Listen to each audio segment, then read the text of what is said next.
தமிழ்நாடு அரசு போக்குவரத்து கழகம் சார்பில் விழுப்புரம், திருச்சி, சேலம் உள்ளிட்ட மண்டலங்களுக்கு 300 புதிய பேருந்துகளின் சேவை தொடக்கம். சென்னை தலைமைச் செயலகத்திலிருந்து பேருந்து சேவையை கொடியசைத்து துவக்கி வைத்தார் முதலமைச்சர் விஜய்.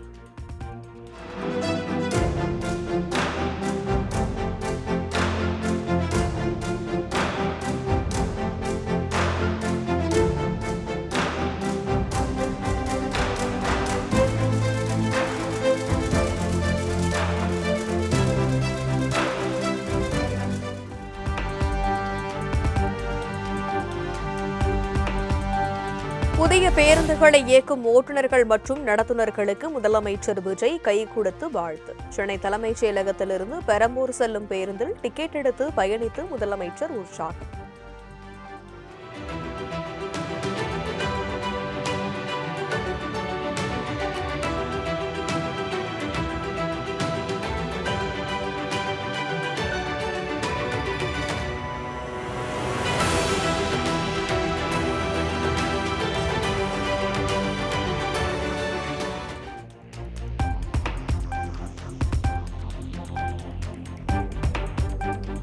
தமிழ்நாடு மின்சாரத்துறை குறித்த வெள்ளை அறிக்கையை வெளியிட்டார் மின்துறை அமைச்சர் நிர்மல்குமார். மின்சாரத்துறைக்கு 2.47 லட்சம் கோடி கடன் இருப்பதாக வெள்ளை அறிக்கையில் தகவல்.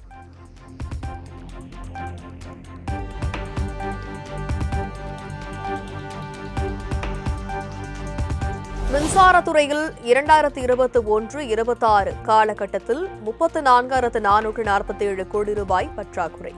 கடந்த 5 ஆண்டுகளில் மின்துறையின் வருவாய் அதிகரித்தும் செலவீனம் குறைக்கப்படவில்லை என அமைச்சர் நிர்மல்குமார் குற்றச்சாட்டு. 26 வரைக்கும் பார்த்தீங்கன்னா 4,97,000 கோடி மொத்த ரெவன்யூ நமக்கு டிஎன்இபிக்கு வந்திருக்கு. அதில் செலவினங்கள் எக்ஸ்பெண்டிச்சர் 5,32,443 கோடி, கேப்பு பார்த்தீங்கன்னா 34,000 கோடி.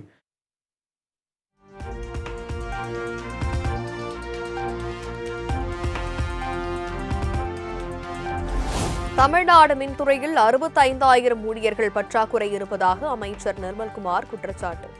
வருவாய் 100% அதிகரித்தும் திமுக ஆட்சியில் ஊழியர்கள் பணியமர்த்தப்படவில்லை என காட்டு. கடந்த 5 ஆண்டு அதாவது இவங்களுடைய ரெவன்யூவும் பல மடங்கு இன்க்ரீஸ் ஆகியும், இவங்களுடைய எக்ஸ்பெண்டிச்சரும் இன்க்ரீஸ் ஆகியும், கடனும் 89,000 கிட்ட கடனும் வாங்கியப்பட்டும் இவர்கள் வேலைக்கு எடுத்தது 343 பேர் மட்டும்தான். இன்னும் 2 மடங்காக கூடியிருக்க வேண்டிய எம்ப்ளாயீஸு தேஞ்சு கடைசியில் நம்ம 74,000 நிற்கிறோம். 25 ஆண்டுகளுக்கு பிறகு நம்ம 30 ஆண்டுக்கு பின்னாடி போயிருக்கோம். இதான் நம்ம இந்த 25 ஆண்டுகளை நம்ம திரும்ப நம்ம குறிப்பிட்டதுக்கு முக்கிய காரணம் எப்படி இது தேஞ்சிட்டு வந்ததுன்னு நம்ம காட்ட வேண்டியிருக்கும்.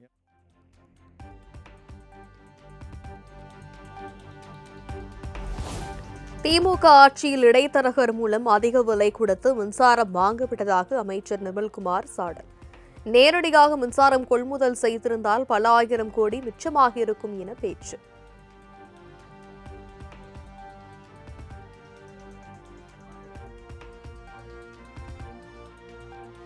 சரி பண்ணுறதுக்காக லாங் டேர்ம் கான்ட்ராக்ட் போடுறதுக்கான வேலைகளை செஞ்சிருக்கோம். ஸோ அதன் மூலமாக நம்ம பார்த்தீங்கன்னா இப்போ ₹8.91 இருக்கிறத நம்ம லாங் டேர்ம் கான்ட்ராக்ட் போட்டு ₹6 1000 மெகாவாட்டு நம்ம 6 ரூபாய்க்கும் இந்த மாதிரி மாற்றி வாங்க முயற்சிகளை செய்துட்டு வரோம். ஸோ இதன் மூலமாக நமக்கு ஒவ்வொரு மாதமும் 215 கோடி ரூபாய் நம்ம மிச்சம் பண்ண முடியும் இப்போ இருக்கிற காலகட்டத்தில். அந்த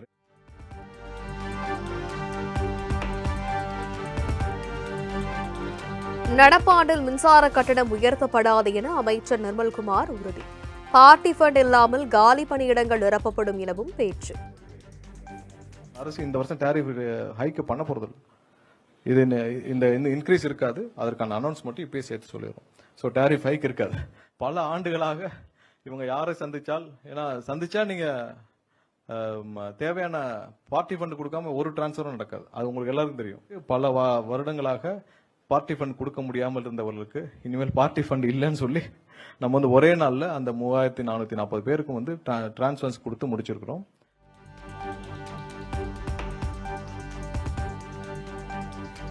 தமிழ்நாடு மின்சாரத்துறையில் நடந்த ஊழல் முறைகேடுகள் குறித்து வழக்கு பதிந்து நடவடிக்கை எடுக்கப்படும். சோலார் மின்சார ஊழல் குறித்தும் விசாரிக்கப்படும் என மின்சாரத்துறை அமைச்சர் நிர்மல்குமார் உறுதி. கடந்த ஆட்சியில் 58,000 கோடி அளவுக்கு முறைகேடாக கொள்முதல் செய்யப்பட்டதுன்னு சொல்லிட்டு 2020-21 ஆண்டுகளில் இருக்கிறது 58,000 கோடி அளவுக்கு இருக்குன்னு தெரியும். ஸோ அது ப்ரொக்யூர் பண்ண இடத்துல நீங்கள் டாக்குமெண்டடாக சரியாக விஞ்ஞான ஊழல் செய்தவர்களுக்கு டாக்குமெண்டடாக சரி பண்ணி செய்ய தெரியும். எங்கெங்கெல்லாம் வந்து அவங்க வந்து விஞ்ஞான முறையில் தெளிவாக 50 ஆண்டுகளாக செஞ்சவங்களுக்கு இப்போயும் செய்ய தெரியாதா? அதுலேயும் மிஸ் பண்ணுற விஷயங்கள் அந்த டிரான்ஸ்ஃபார்மர் ஊழல், இந்த கண்டக்டர்லாம் சின்ன சின்ன விஷயங்களை பிடிச்சிருக்கும். கண்டிப்பாக எல்லாத்தையும் அவங்களும் விசாரிச்சுட்டு இருக்காங்க. அதில் முறைகேடு இருக்க அனைத்தையும் அதில் வழக்கு பதிவு செய்யப்பட்டிருக்கு. அதெல்லாம் செய்யப்பட்டும் வரும்.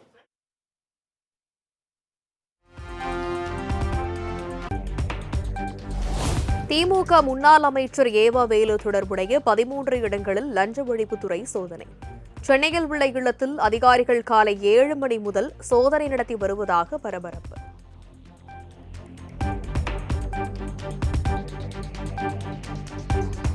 ஏவா வேலு மட்டுமின்றி அவரது மகன் கம்பன் வீடு உள்ளிட்ட இடங்களில் 35க்கும் மேற்பட்ட அதிகாரிகள் 7 குழுக்களாக பிரிந்து சோதனை.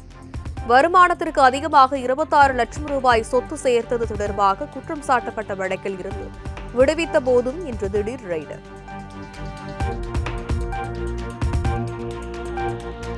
கரூரில் உள்ள அரசு ஒப்பந்ததாரர் MCS சங்கர் ஆனந்த் குடியிருக்கும் வீட்டில் லஞ்ச ஒழிப்புத்துறை சோதனை. திண்டுக்கல் மாவட்டம் பழனி நத்தத்தில் பொறியாளர் வீடுகளில் அதிகாரிகள் ஆய்வு. 2022ஆம் ஆண்டு சாலை விரிவாக்கம் தொடர்பாக சங்கரானந்த் இன்ஃப்ரா நிறுவனத்திற்கான டெண்டரில் முறைகேடு என புகார். முன்னாள் அமைச்சர் ஏவா வேலு, முன்னாள் பொறியாளர்கள் உள்ளிட்ட 11 பேர் மீது 8 பிரிவுகளின் கீழ் வழக்கு பதிவு.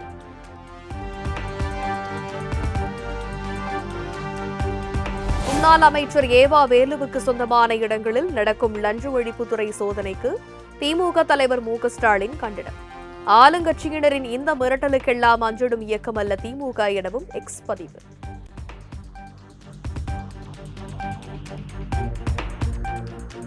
சட்டமன்றத்திற்குள் நான் இல்லை என்றாலும் மக்கள் மன்றத்தில் இருக்கிறேன் என திமுக தலைவர் மு க ஸ்டாலின் பேச்சு. சட்டப்பேரவையில் அப்பாவை காணும் என முதல்வர் விஜய் விமர்சித்த நிலையில் திருவாரூர் திருமண விழாவில் பதில். அப்பா அங்க தேடாதீங்க, மக்கள் மனசுல பதிந்து வைக்கிறான். அது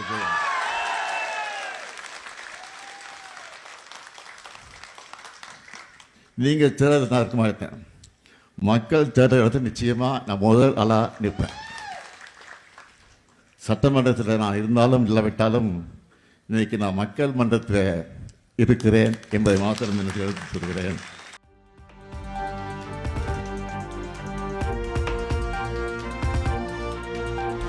இனி வரும் காலங்களில் திமுக கூட்டணி இல்லாமல் போட்டியிட வேண்டும் என அக்கட்சியின் MP ஆர் ராசா கோரிக்கை.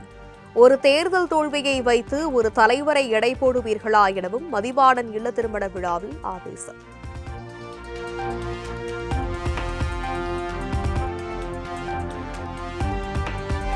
வரும் காலத்தில் திமுக கூட்டணி இல்லாமல் போட்டியிடுவது குறித்து பரிசீலிக்கப்படும். முன்னாள் அமைச்சர் மதிவாணன் இல்ல திருமண விழாவில் திமுக தலைவர் மு க ஸ்டாலின் பேச்சு.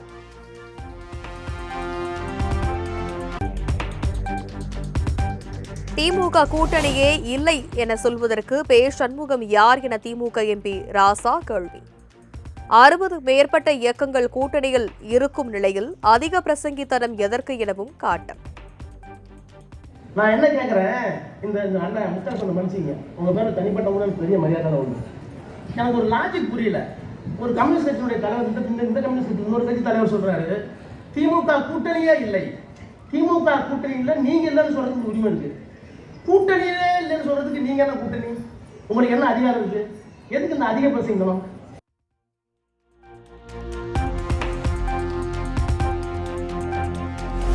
முதலமைச்சர் விஜய் குறித்து சர்ச்சைக்குரிய வகையில் விமர்சித்த திமுக முன்னாள் அமைச்சர் ஆர் ராசாவுக்கு துரை வைகோ MP கண்டனம். அநாகரிகமான முறையில் பேசியிருப்பதை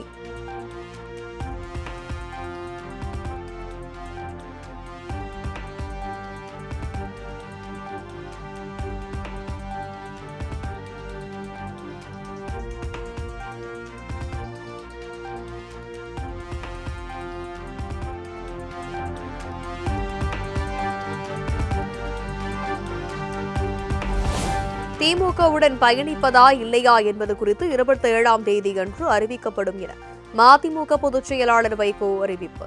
முதல்வர் விஜயின் பேச்சில் காரமும் இருக்கிறது, கருத்தும் இருக்கிறது, இன்னும் 6 மாதத்தில் தன்னை தயார்படுத்திக் கொள்வார் என்றும் கருத்து.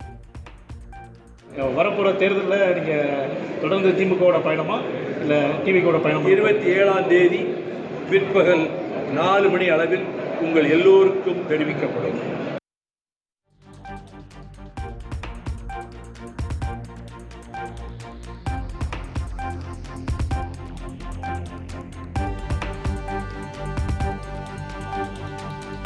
மறைந்த முன்னாள் பிரதமர் VP சிங் பிறந்த நாளை முன்னிட்டு அவரது உருவப்படத்திற்கு அமைச்சர்கள் ஆனந்த் ஆதவர்ஜுனா மரியாதை. சமூக நீதியை காக்கும் அரசாக தாவேக அரசு திகழ்வதாக ஆதவர்ஜுனா பேட்டி.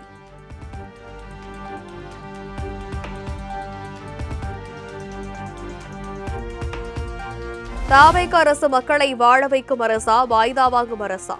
அதிமுக முன்னாள் அமைச்சர் RB உதயகுமார் கேள்வி. மக்களுக்கு தேர்தல் வாக்குறுதியை கேட்டா நம்பியிருந்த மக்களுக்கு வாய்தா வாங்கி எங்களுக்கு கால அவகாசம் கொடுங்கன்னு சொல்றாங்க. நடைபெற்று கொண்டிருக்கிற விஜய் அவர்களின் தலைமையிலான அரசு தாவேக அரசா, வாய்தா அரசா என்று தேர்தல் வாக்குறுதி எப்போது கிடைக்கும் என்று காத்திருக்கின்ற மக்களுக்கும் ஒரே செய்தி, இது தாவேக அரசு அல்ல, 5 ஆண்டுகள் வரை வாய்தா வாங்குகிற அரசு.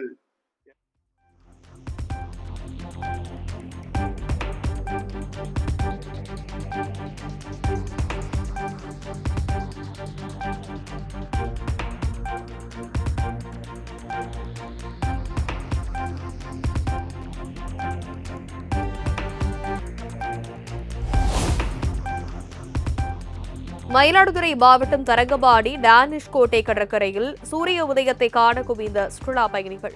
கடல் நீர் தங்கம் போல் ஜொலித்த அழகிய நிறைந்த காட்சியை கண்டு ரசித்த பொதுமக்கள்.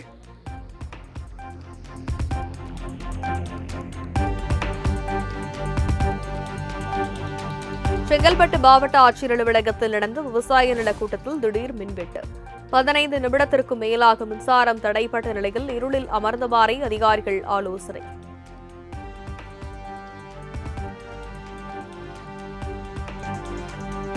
நாட்டின் விவசாயிகள் பிரச்சினை மற்றும் இளைஞர்களின் வேலையில்லா திண்டாட்டம் குறித்து மோடி கவலை கொள்ளவில்லை. மக்களவை எதிர்க்கட்சித் தலைவர் ராகுல் காந்தி குற்றச்சாட்டு.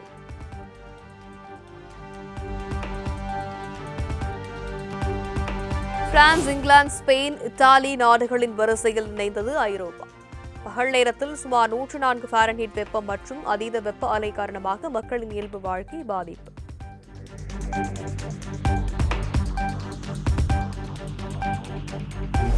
ஸ்பேஸ் எக்ஸ் நிறுவனத்தின் பங்கு மதிப்புகள் கடும் வீழ்ச்சியடைந்ததன் எதிரொலி.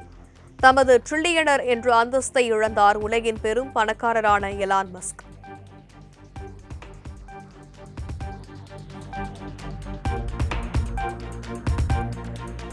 உலகக்கோப்பை கால்பந்து தொடரின் குரூப் பி பிரிவு ஆட்டத்தில் போஸ்னியா அணி வெற்றி. 3-1 என்ற கோல் கணக்கில் கட்டாரை வீழ்த்தியது போஸ்னியா.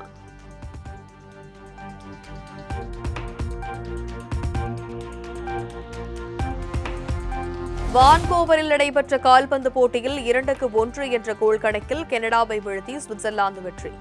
ஆட்டத்தின் முதல் பாதியில் எந்த அணியும் கோல் அடிக்காத நிலையில் பின்னர் கனடா 1, சுவிட்சர்லாந்து 2 கோல்களையும் அடித்தனர்.